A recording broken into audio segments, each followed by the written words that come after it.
문재인 정부가요, 검찰의 정보 수집 기능을 갖다가 폐지하겠다.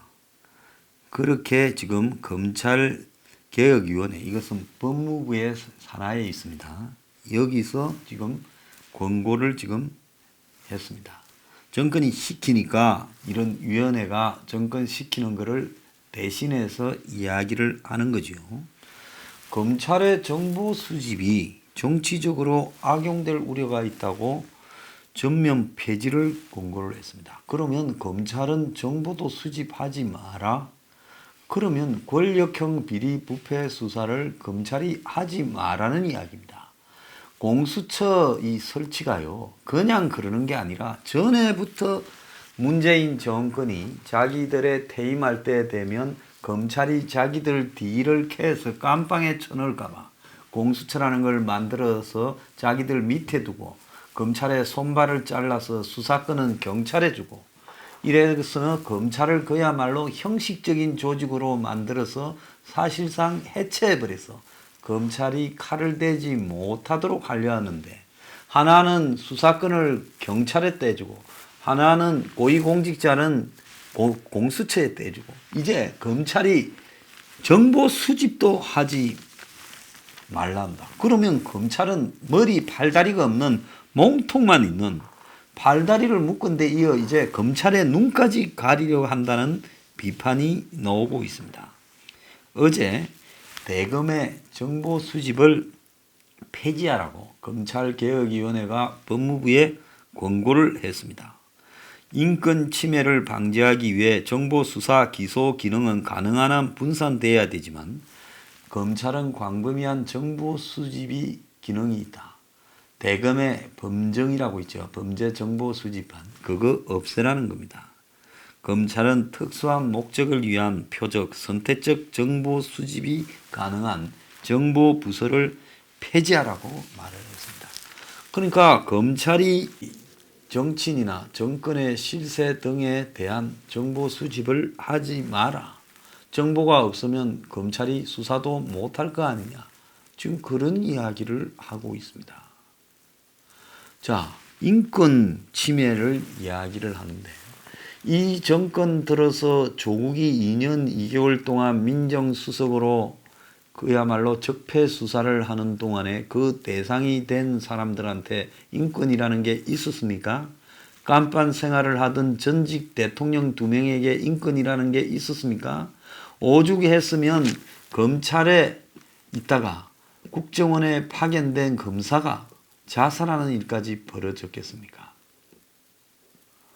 그 사람이 조사받다가 인권이 없으니까 자살인 거 아니겠습니까? 자, 그래 놓고 인권을 언급해요, 감히요. 자, 폐지 대상으로는 대검의 수사정보정책관 및 수사정보 1, 2 담당관, 대검 범정이라는 걸 없애라는 거죠. 서울중앙지검 반부패 수사부 산하 수사정보과 수사지원과 및 광주지검, 대구지검 등의 수사과 등 정보 수집 기능을 다 없애라는 겁니다.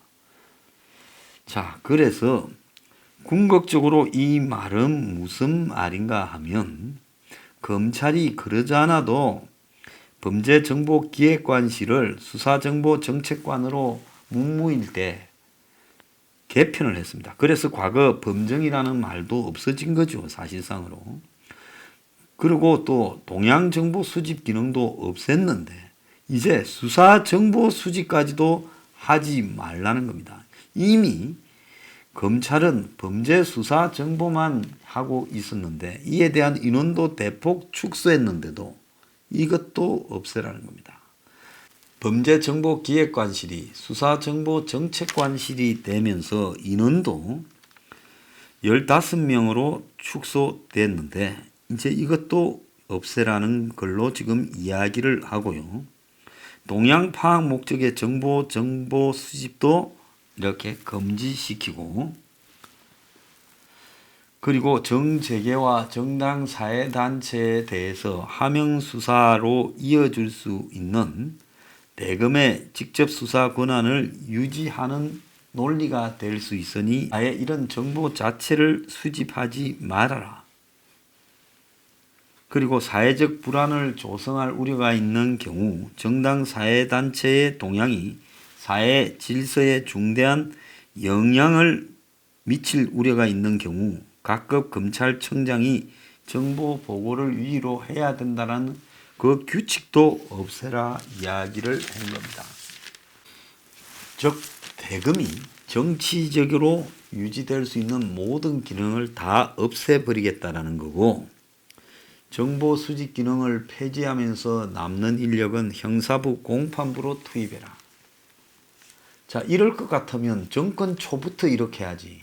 기존에 있는 정보 수집 기능을 이용해서 지난 정권들을 작살낸 다음에 이제 저거가 깜빵 갈 순서가 되니까 깜빵에 갈도록 하는 모든 기능을 다 없애버리고 있는 겁니다.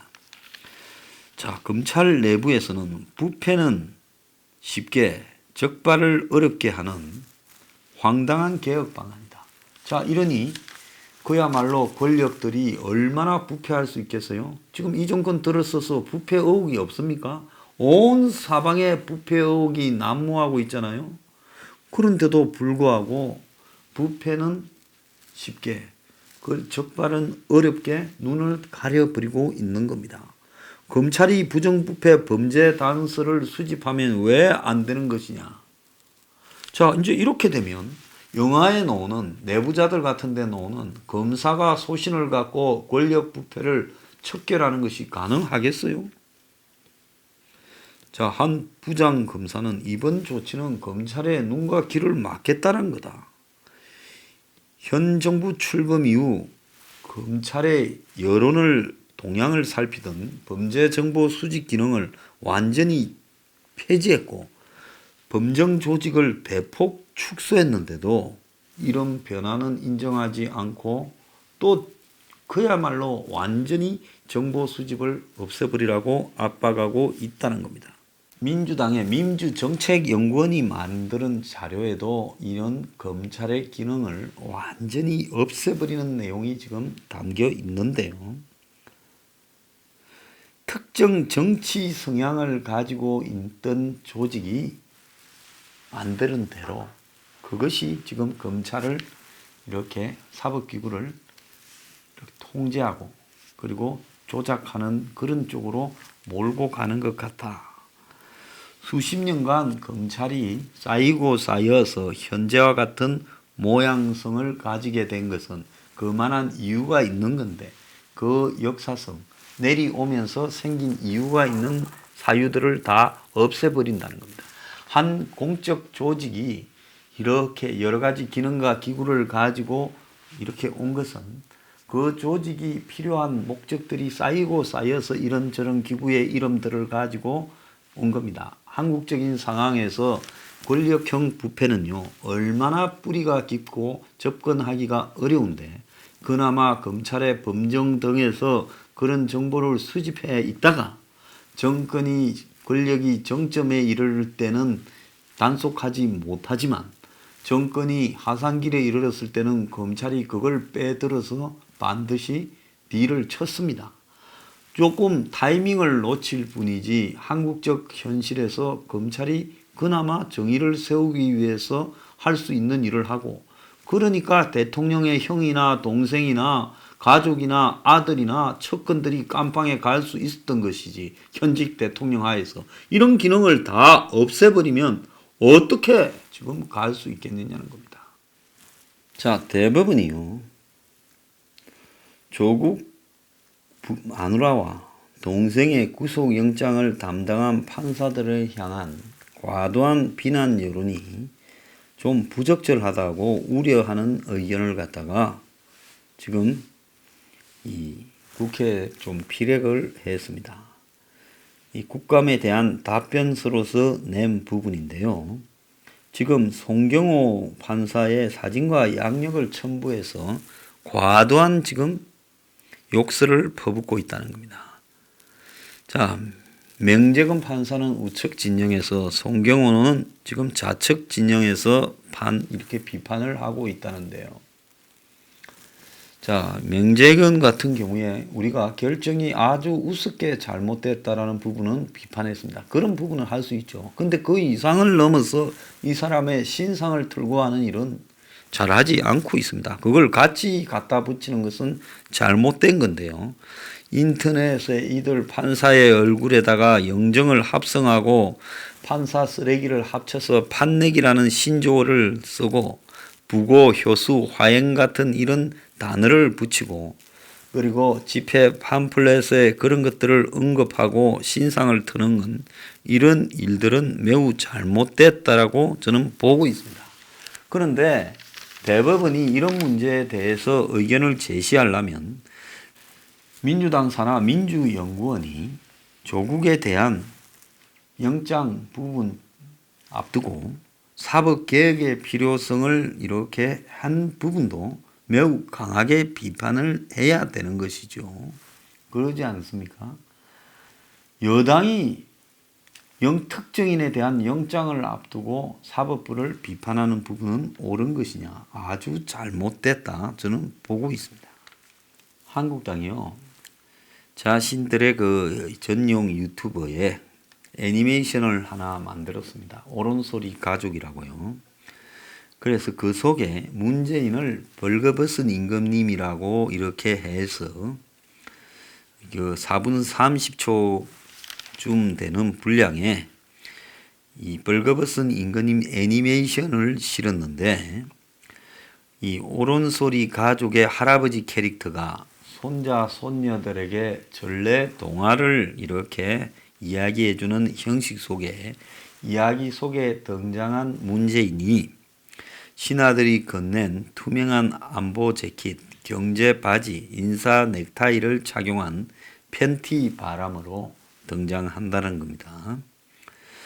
문 캐릭터는 조국 캐릭터가 수갑을 찬 채 연행되는 것을 보고 안 그래도 멋진 조 장관이 언팔찌를 차니 더 멋있구나 이렇게 말도 하고 백성들은 속옷 차림의 문재인 캐릭터를 가르쳐 신나게 나라 망치더니 드디어 미쳐버렸군이라고 비웃는다는 겁니다. 동화가 끝나자 손자 손녀 캐릭터가 정말 재밌다고 웃고 할아버지 캐릭터는 이것이 바로 끊이지 않는 재앙 문재앙이란다 이렇게 말을 하는 내용으로 되어 있다는데요. 여기에 여당이 천인공노를 말했습니다. 그럼 하나 물어보겠습니다. 박근혜 정부 때 박근혜 전 대통령의 캐릭터가 벌거벗고 누워있는 그림을 국회 현관에다가 걸어놓은 것은 뭘 의미하는 겁니까? 박근혜 전 대통령에다가 그 머리에 꽃을 꼽은 그런 그림을 시내에 뿌렸던 것은 뭘 의미하는 겁니까? 자, 사람들은 역지사지를 해야 되고요. 풍자는 풍자로 받아들여야 되는 겁니다. 이런 정도가 천인공노면요. 당신들은 공산당입니까? 지금 왕조 시대입니까? 대통령이 아니라 어느 누구도 이런 풍자에 자유로워져야죠. 저만 해도요. 인터넷 상에 보면 완전히 황당한 저에 대한 거짓말들을 늘어놓습니다. 그리고 이루 말을 할 수 없는 인격 모독을 하고 있어요. 그렇지만 제가 그 사람들을 어느 누구도 고소를 안 합니다. 그건 왜 그런가 하면 저 또한 이런 평가를 하고 또 사람들에게 영향을 미치는 이런 말들을 하고 살기 때문에 저에 대한 다른 사람들의 말에 글에 의한 비판도 제가 그걸 고소를 해서는 안 되는 것이 상식이기 때문에 그러는 겁니다. 그런데 왜 문재인은 그러면 안 되는 것입니까? 오히려 문재인에 대한 희화 또 문재인에 대한 조롱 이런 것들이 넘쳐나도요. 그런 것들을 가볍게 받아들이는 풍토가 조성되어야 그것이 제대로 된 민주주의 국가 아닙니까? 그런데 한국당이 이런 문재인을 비판하는 부분에요. 이런 희화적인 이런 부분에 집착하고 또 뭐 일부 유튜버들을 불러가지고 저것들을 칭찬하고 띄워주는 아부하는 유튜버들이나 불러가 행사하고 저는 그런 것도 잘못된 부분이라고 생각합니다. 문재인을 비판하려면 적확하게 문재인 정권의 비리와 문제들을 지적하고 또 적확하게 문재인에게 책임을 물어야지. 기껏 애니메이션에 문재인 빨가 벗겨서 조롱하는 수준을 국회의원들이 야당 국회의원들이 해야 될 일입니까? 그런 거는 그야말로 유튜브에 맡겨놓고요. 한국당은 정말로 자기들이 할 일이나 제대로 좀 하기 바랍니다.